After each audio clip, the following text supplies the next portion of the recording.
Welcome to your Barbados Today Evening News Update on Monday, March 15. The rights of a child must never be compromised, the words of Home Affairs Minister Wilfred Abrams, as he promised a full investigation into the operations of the girls' industrial school after the circulation of a shocking photo of a girl in confinement at the facility on social media. We need a full investigation into the protocols at the institution and whether the proper protocols were followed in this circumstance.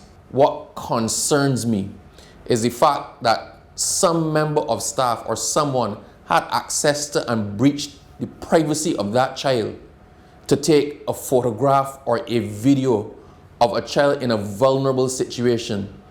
That is against the rules of the institution. That's against the rights of the child, her rights to privacy. No person should have been in a position to take a picture of that child and expose that child to unwanted publicity or even ridicule, far less the institution. At the end of the day, we will get to the bottom of this. If any of that child's rights have been breached, someone will have to answer for it.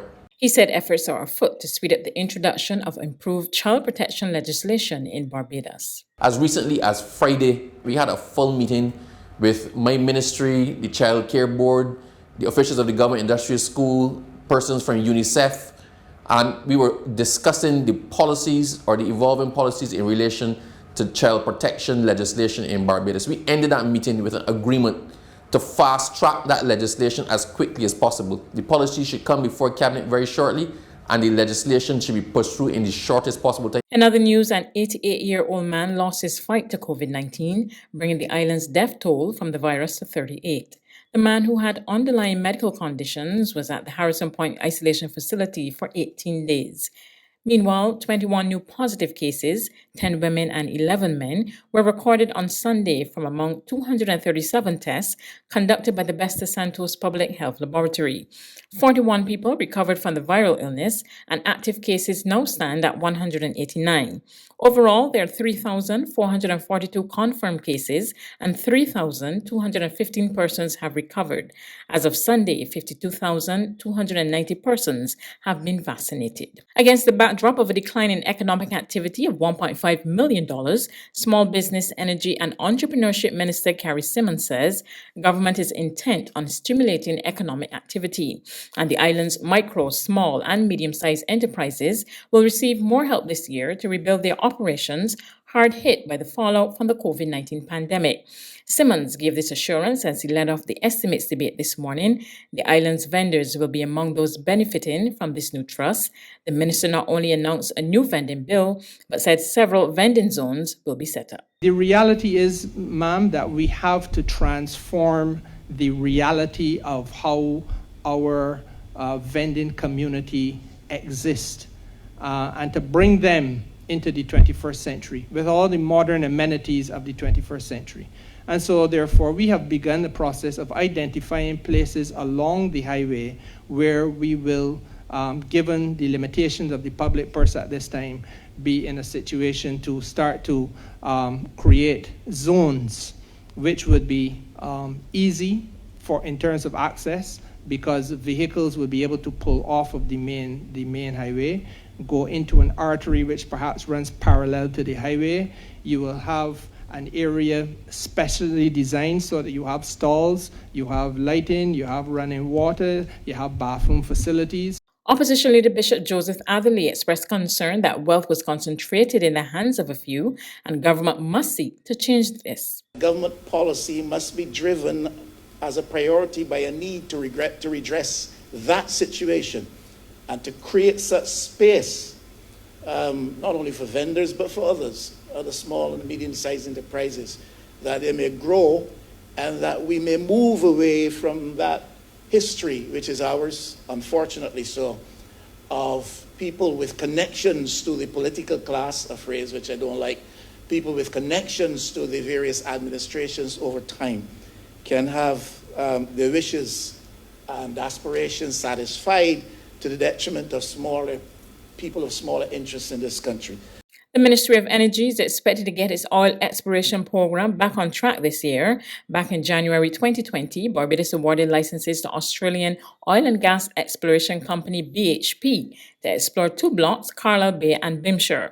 Director of Natural Resources in the Division of Energy, Jamar White, says the process was stalled because of COVID-19, but the company is now ready to get started and public consultations will begin soon. Prior to commencing exploration work, we also negotiated with the company to conduct critical stakeholder and public consultations with the Barbadian public to get valuable feedback that would help to inform the exploration activities.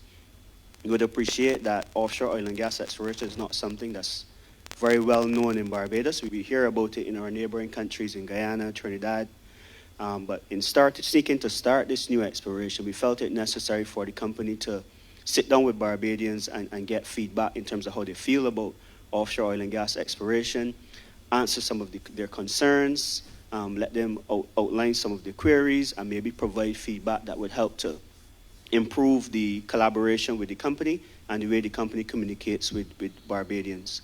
So those stakeholder consultations are scheduled for Q2 of this year. There's regional and international news after this short break.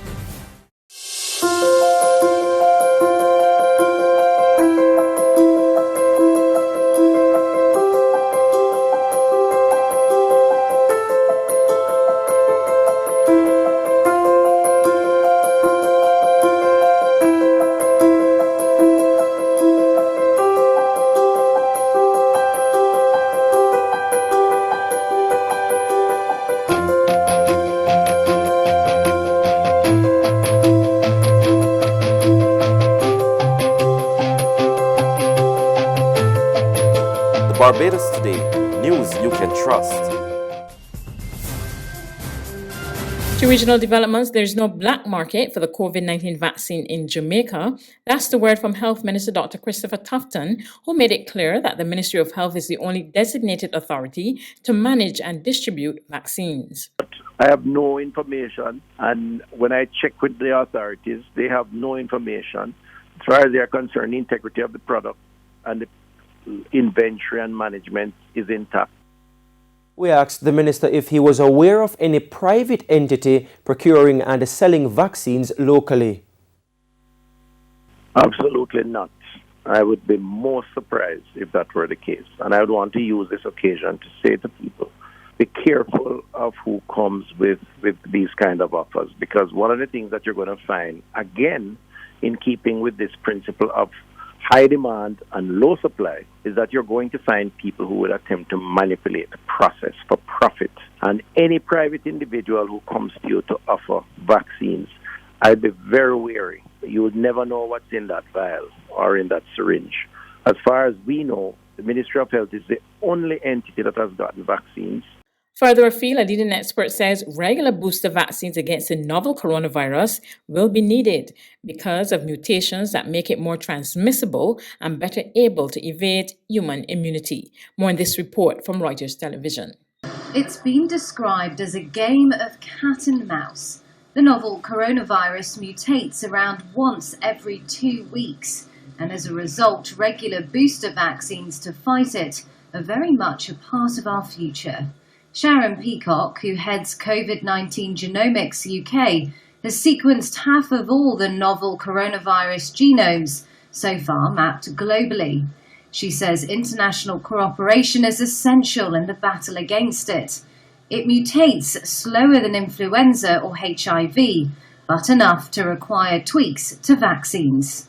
COG UK, set up exactly a year ago, is now the world's biggest depository of knowledge about the virus's genetics. 3 main coronavirus variants, which were first identified in Britain, Brazil and South Africa, are under particular scrutiny. Peacock said she was most worried about the variant from South Africa. The reason that I'm concerned about that is that it is more transmissible, but it also has a change in the genome, a mutation which we refer to as E484K, which is associated with reduced immunity. So our immunity is reduced against that virus. And so that's one that does concern me in particular. That's news, but for the very latest, visit our website at www.barbadostoday.bb. You can also subscribe to our e-paper, email updates, or like us on Facebook, and sign up for our breaking news alerts via WhatsApp. We're also on Izumi Media and bus terminals, as well as screenplay at supermarkets and gas stations near you.